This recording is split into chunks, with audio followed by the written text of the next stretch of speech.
contestant number 1.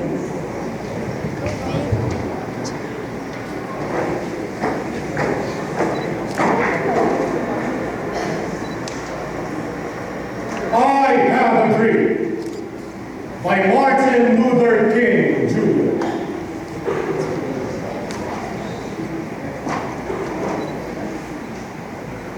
Ladies and gentlemen, 50 years ago, a great American, in whose symbolic shadow we stand today, signed the Emancipation Proclamation. This momentous decree came as a great beacon of hope to millions of Negro slaves who had been seared in the flames of withering injustice. It came as a joyous daybreak to end the long night of their captivity.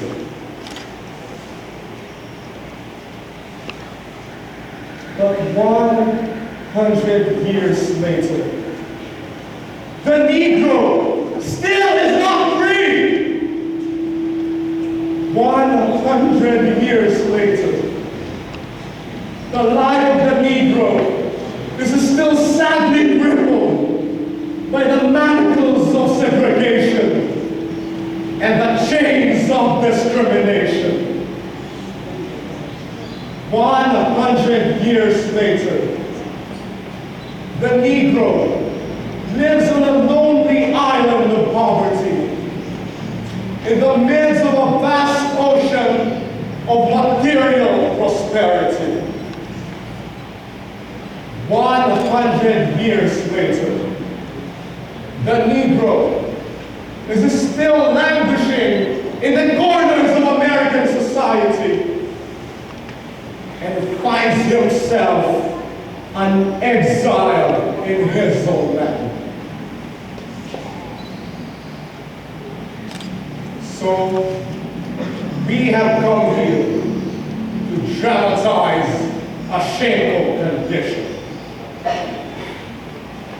This sovereign summer of the Negro's legitimate discontent will not pass until there is an invigorating autumn of freedom and equality.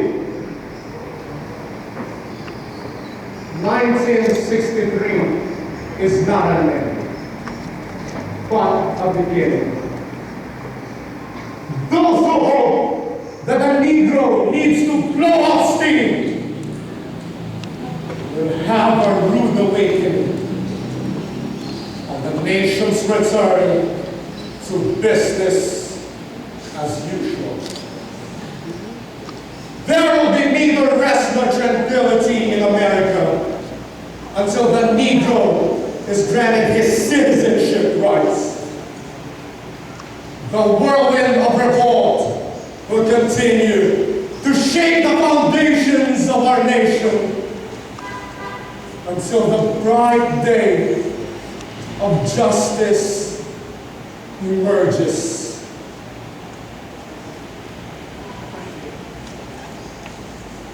But there is something that I must say to my people, who stand on the warm threshold which leads to the palace of justice. In the progress of gaining our rightful place, we must not be guilty of wrongful deeds.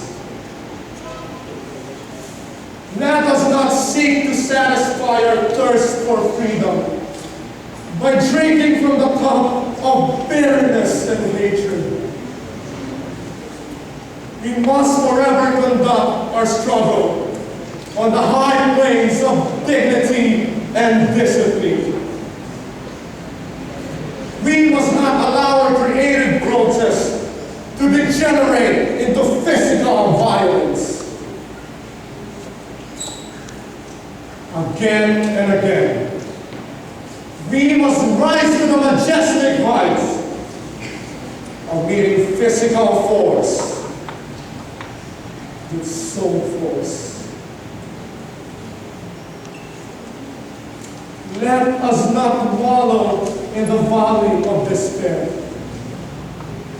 Go, I say to you, my friends, that even though we must face the difficulties of today and tomorrow, I still have a dream. It is a dream deeply rooted in the American dream. That one day, this nation will rise up and live out the true meaning of its creed. We hold these truths to be self-evident, that all men are created equal. I have a dream that one day, on the red hills of Georgia, some of former slaves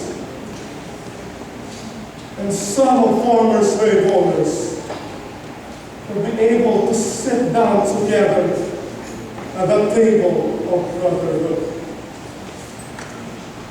I have a dream that one day, even the state of Mississippi,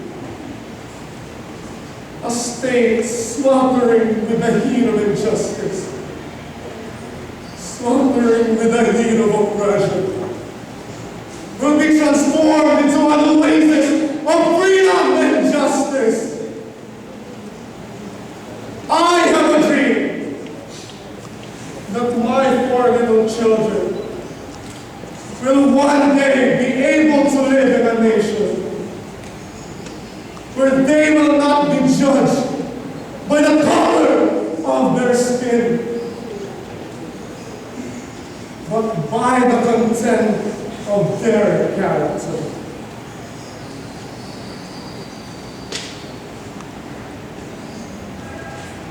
And this will be the day when all of God's children will be able to sing with new meaning. My country, 'tis of thee, sweet land of liberty, of thee I sing. Land where my fathers died, land of the pilgrim's pride. From every mountainside, let freedom ring.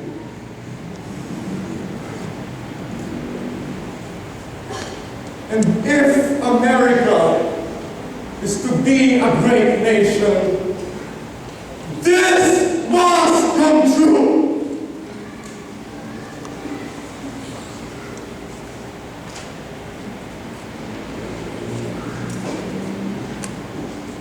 Thank you.